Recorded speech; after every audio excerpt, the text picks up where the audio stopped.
que você faz depois que recebe a visita do anjo do Senhor? Vamos falar um pouquinho sobre isso na Palavra de Deus.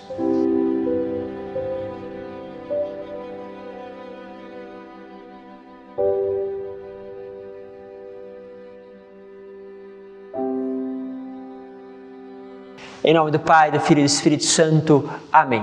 Olha, cada dia mais queremos, com a palavra, mergulhar naquilo que é o coração de Deus. A liturgia, ela sempre nos oferece um caminho certo, seguro, para que a palavra de Deus possa ser colocada em prática na nossa vida. Por isso, não deixe justamente de mergulhar nesta palavra todos os dias. Convidem mais pessoas para participarem e viverem com você também este momento, porque algo que é bom, nós devemos, sobretudo, partilhar com os outros.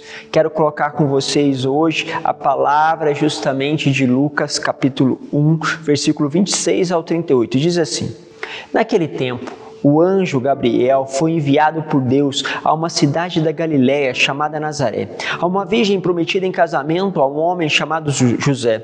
Ele era descendente de Davi e o nome da virgem era Maria. O anjo entrou aonde ela estava e disse: alegra-te, cheia de graça, o Senhor está contigo. Maria ficou perturbada com essas palavras e começou a pensar qual seria o significado da saudação. O anjo então disse-lhe: não tenhas medo, Maria, porque encontrastes graças diante de Deus, e eis que conceberás e darás à luz a um filho, a quem porás o nome de Jesus. Ele será grande, será chamado Filho do Altíssimo, e o Senhor Deus lhe dará o trono de seu pai Davi. Ele reinará para sempre sobre os descendentes de Jacó, e o seu reino não terá fim. Maria perguntou ao anjo: como acontecerá isso se eu não conheço homem algum? O anjo respondeu: o Espírito virá sobre ti, o poder do Altíssimo te cobrirá com a sua sombra. Por isso, o menino que vai nascer será chamado Santo, Filho de Deus. Também Isabel, tua parenta, concebeu um filho na velhice. E este já é o 6º mês daquela que era considerado estéril, porque para Deus nada é impossível. Maria então disse: eis aqui a serva do Senhor, faça-se em mim segundo a tua palavra. E o anjo retirou-se. E aqui é forte pegar este último toque da palavra de hoje. E o anjo retirou-se.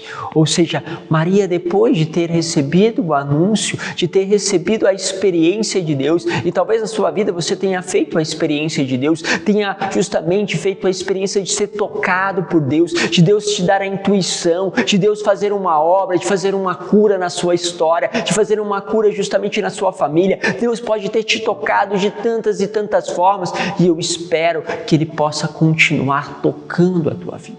Mas, depois que você faz essa experiência, e em cada experiência Deus está te dizendo algo, Deus está te dizendo: olha, confia a tua família, olha, pode contar comigo porque eu posso tocar, eu posso curar. Deus está te falando: olha, faça a tua experiência de misericórdia. Deus está te falando: eu estou contigo. Deus está te falando: olha, eu estou acompanhando os teus passos, eu te abençoo.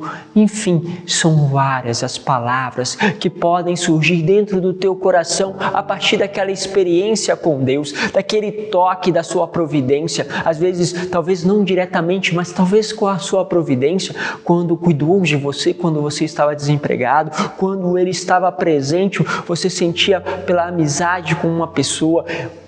Perceba, Deus está tocando, Deus está falando. Só que depois que nós temos este encontro com Deus, é normal que à medida que o tempo passe, nós vamos perdendo justamente aquele desejo, aquele ardor, aquele fogo justamente da visita do Senhor.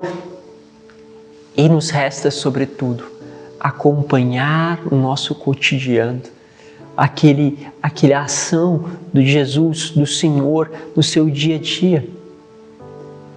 Maria, então, faz a sua experiência.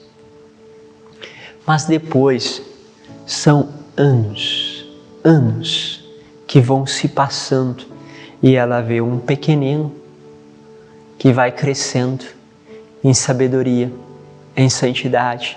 Alguns pequenos acontecimentos, que vão vir justamente com o seu nascimento, mas também que depois acontece ali com a sua idade no templo, um pouco mais de idade, mas depois um longo tempo, sem nada de extraordinário. Nós chamamos a vida oculta de Jesus, a vida em Nazaré. O que Maria faz? Ela guarda, ela contempla e ela começa a perceber que, sobretudo, há esta ação de Deus no dia a dia, que embora o anjo tenha deixado, ela precisa permanecer com a experiência viva dentro do coração dela. O que fazia antigamente o povo de Israel?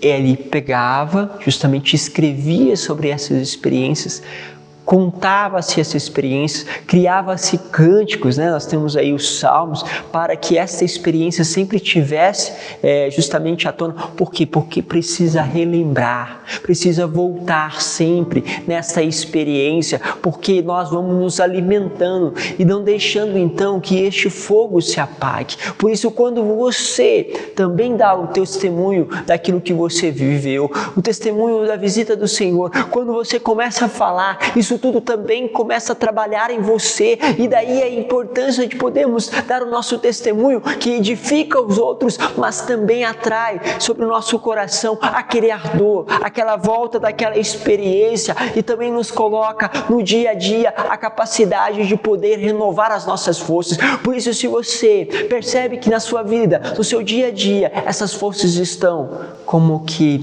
sumindo, lembra-te da experiência que Deus te deu. Renova ela contando aos teus filhos, ao teu irmão, aos teus pais, aos teus amigos. Vai renovando esta experiência. Porque há um momento justamente desta experiência, mas também há um momento em que o anjo se retira. E nós precisamos guardar os acontecimentos, precisamos justamente renovar aquele primeiro encontro. E é o que Deus está pedindo para vários de vocês que estão escutando justamente esta homilia, que olham para a sua história e percebem as várias visitas do Senhor, mas percebe hoje o seu coração se enfraquecendo.